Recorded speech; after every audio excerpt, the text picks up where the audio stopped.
दोस्तों स्वागत है आप सभी का हमारे इस YouTube चैनल हाई टारगेट में। दोस्तों आज हम देखेंगे विज्ञान का कुछ अति महत्वपूर्ण प्रश्न जो आपके मैट्रिक बोर्ड परीक्षा के लिए बहुत ही इंपॉर्टेंट है।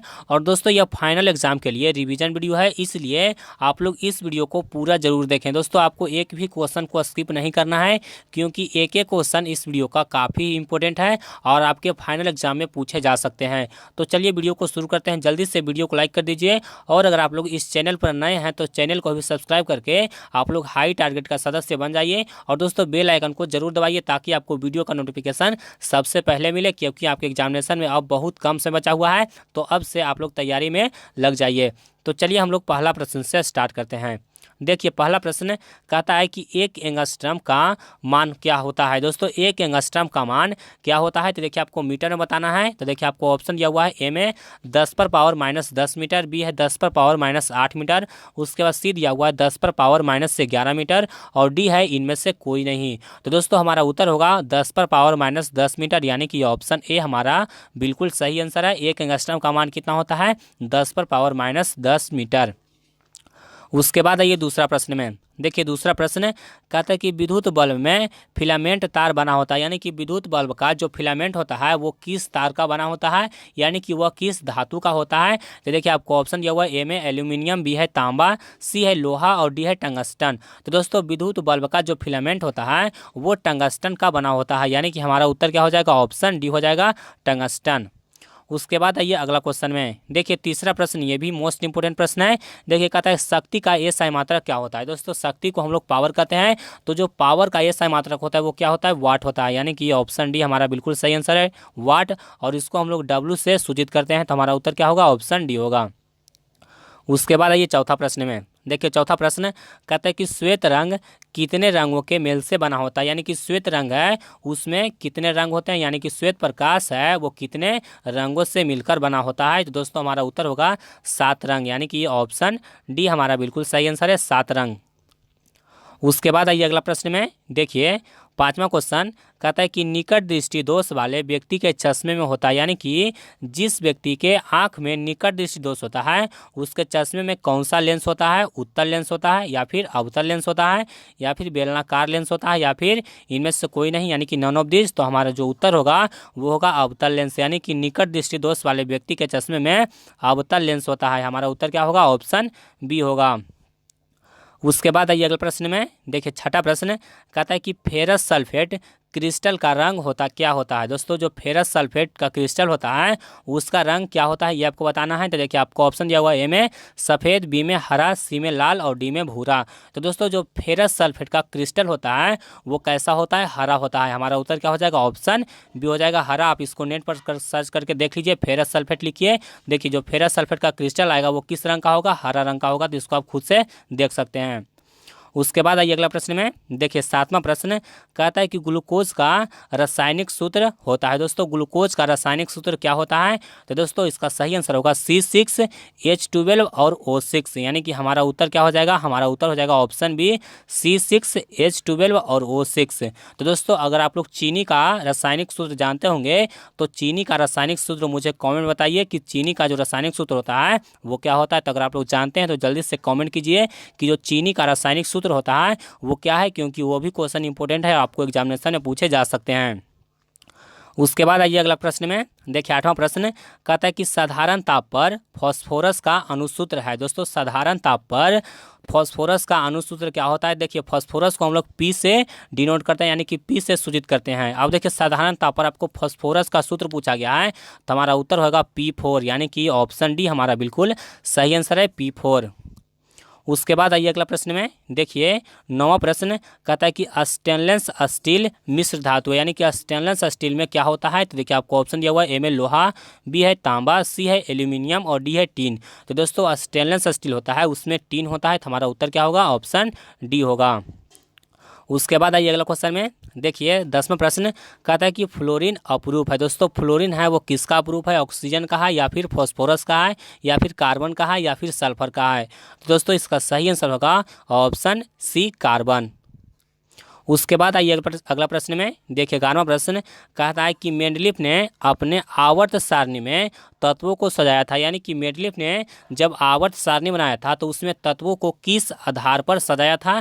तो दोस्तों मेंडलीफ ने अपने आवर्त सारणी में क्या किया था कि परमाणु द्रव्यमान के बढ़ते क्रम में तत्वों को सजाया था। तो हमारा उत्तर क्या होगा, ऑप्शन बी होगा, परमाणु द्रव्यमान के बढ़ते क्रम में, यानी कि ऑप्शन बी हमारा बिल्कुल सही है। और दोस्तों जो आधुनिक आवर्त सारणी है वो किस पर है, तो परमाणु संख्या के बढ़ते क्रम पर है, यानी कि पहले हाइड्रोजन है, फिर हीलियम है, फिर लिथियम है, इस तरह से है। और पहले क्या था, जिसका परमाणु द्रव्यमान ज़्यादा था, सॉरी जिसका परमाणु द्रव्यमान सबसे कम था उसको पहले रखा गया था और वैसा ही बढ़ते क्रम में रखा गया था। उसके बाद आइए अगला क्वेश्चन में देखिए 12वां प्रश्न कहता है कि नाइट्रोजन डाइऑक्साइड यानी कि NO2 के धुएं का रंग होता है। दोस्तों NO2 के जो धुएं का रंग होता है वो कैसा होता है, तो देखिए आपको ऑप्शन दिया हुआ है, ए में भूरा यानी कि ब्राउन, बी दिया हुआ है लाल, उसके बाद सी है हरा और डी है पीला।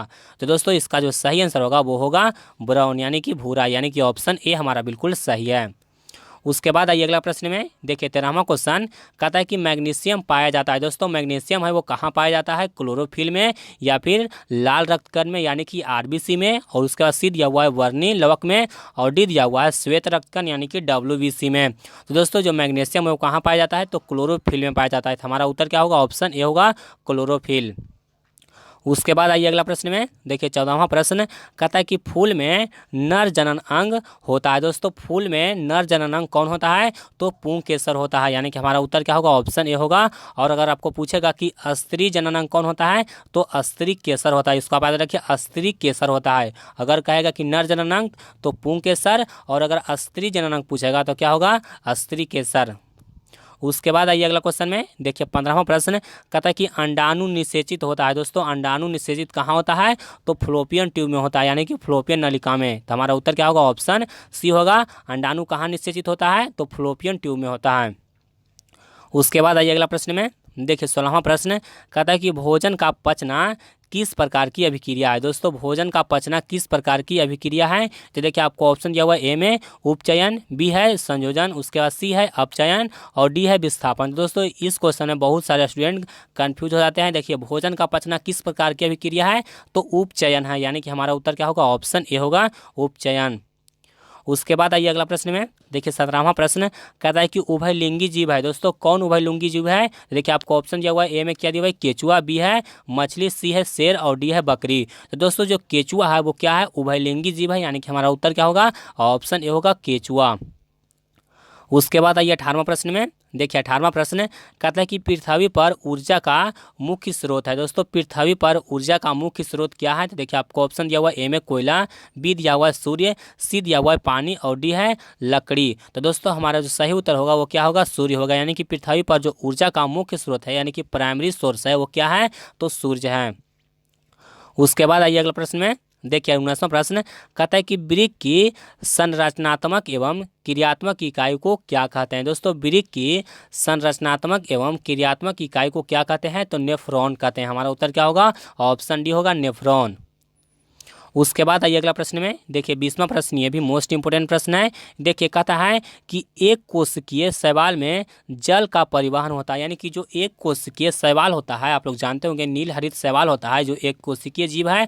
तो वही पूछ रहा है आपको कि एक कोशिकीय शैवाल होता है उसमें जो जल का परिवहन होता है वो किसके द्वारा होता है। तो दोस्तों देखिए आपको ऑप्शन दिया हुआ, ए में प्रासरण, बी है विसरण, सी है अवशोषण और डी है रसारोहण। तो दोस्तों हमारा उत्तर होगा विसरण, यानी कि एक कोशिकीय जीव शैवाल में जल का परिवहन होता है वो विसरण के द्वारा होता है। उसके बाद आइए अगला प्रश्न में देखिए 21वां प्रश्न कहता है कि मस्तिष्क उत्तरदायी है। दोस्तों मस्तिष्क है वो किसके लिए उत्तरदायी है, तो देखिए आपको ऑप्शन दिया हुआ है, ए में सोचने के लिए, बी है हृदय स्पंदन, उसके बाद सी दिया हुआ है शारीरिक संतुलन और आपको डी दिया हुआ है सभी। तो दोस्तों हमारा उत्तर होगा सभी, यानी कि तीनों कार्य के लिए मस्तिष्क उत्तरदायी है। उसके बाद आइए अगला प्रश्न में देखिए 22वां प्रश्न, ये भी मोस्ट इंपोर्टेंट है और ये भी क्वेश्चन आपके बोर्ड एग्जाम में बहुत बार आ चुके हैं। आप लोग क्वेश्चन पलटकर आप लोग देख सकते हैं। आपको अगर प्रूफ चाहिए तो आप क्वेश्चन बैंक पलटकर देख लीजिए, आपको ये क्वेश्चन जरूर मिलेगा कि पराग कोष में होता है। दोस्तों पराग कोष में क्या होता है, तो पराग कोष में पराग कण होता है। इसको आप याद रखिए, पराग कोष में क्या रहता है, पराग कण होता है, यानी कि ऑप्शन डी हमारा बिल्कुल सही आंसर है, पराग कण। उसके बाद आइए अगला प्रश्न में, देखिए 23वां क्वेश्चन कहता है कि एक वयस्क मनुष्य के कितने दांत होते हैं। दोस्तों एक वयस्क मनुष्य के कितने दांत होते हैं, तो ये देखिए सिंपल सा क्वेश्चन है। हमारा सही उत्तर क्या होगा, 32 दांत, यानी कि ऑप्शन सी हमारा बिल्कुल सही है। उसके बाद आइए अगला प्रश्न में, देखिए 24वां प्रश्न कहता है कि बैटरी से किस प्रकार की धारा प्राप्त होती है, यानी कि जो दोस्तों जो बैटरी होता है उससे किस प्रकार की धारा प्राप्त होती है। तो दोस्तों हमारा उत्तर होगा डायरेक्ट करंट, यानी कि दिष्ट धारा। उत्तर क्या होगा, दिष्ट धारा, यानी कि डायरेक्ट करंट। अगर आपको ऑप्शन में डीसी देगा यानी कि डायरेक्ट करंट, तो हमारा उत्तर क्या होगा, डीसी होगा। और दोस्तों अगर आपको पूछेगा कि डायनेमो से किस प्रकार की धारा प्राप्त होती है, तो डायनेमो से एसी और डीसी दोनों प्राप्त कर सकते हैं। क्या होगा, एसी और डीसी दोनों। अगर आपको बैटरी से पूछेगा तो डीसी, और अगर आपको डायनेमो से पूछेगा तो एसी और डीसी दोनों, यानी कि दिष्ट धारा और प्रत्यावर्ती धारा दोनों। उसके बाद देखिए 25वां क्वेश्चन, और दोस्तों ये लास्ट क्वेश्चन है, इसलिए आपसे रिक्वेस्ट है कि अगर आप लोग अभी तक इस वीडियो को लाइक नहीं किए हैं तो वीडियो को लाइक कर दीजिए, और अगर आप लोग इस चैनल पर नए हैं तो चैनल को भी सब्सक्राइब करके आप लोग हाई टारगेट का सदस्य बन जाइए। और दोस्तों बेल आइकन को जरूर दबाइए ताकि आपको वीडियो का नोटिफिकेशन मिलता रहे, क्योंकि अब आपके एग्जाम में बहुत कम समय बचा हुआ है, इसलिए आप लोग बेल आइकन को दबा कर रखिए ताकि आपको वीडियो का नोटिफिकेशन मिलता रहे। तो चलिए हम लोग देखते हैं 25वां क्वेश्चन। देखिए 25वां क्वेश्चन कहता है कि विभवांतर का एसआई मात्रक क्या है। दोस्तों विभवांतर का एसआई मात्रक क्या होता है, तो विभवांतर का एसआई मात्रक होता है वोल्ट। अब देखिए आपको थोड़ा सा और क्लियर कर देते हैं कि अगर आपको कहेगा कि विद्युत धारा का, तो दोस्तों विद्युत धारा का एसआई मात्रक होता है एम्पियर। अगर कहेगा कि आवेश का यानी कि चार्ज का कहेगा तो हो जाएगा कूलम, और अगर कहेगा कि शक्ति का तो हमारा शक्ति का एसआई मात्रक क्या हो जाएगा, वाट हो जाएगा। तो इसको आप तीनों को अच्छी तरह से ध्यान में रखिए, आपको कोई एसआई मात्रक आपको पूछ सकता है। तो दोस्तों आज के लिए बस इतना ही। दोस्तों मिलते हैं आपको अगले वीडियो में, तो इसको अपने दोस्तों में शेयर कर दीजिए ताकि अपने दोस्त को भी फायदा हो जाए।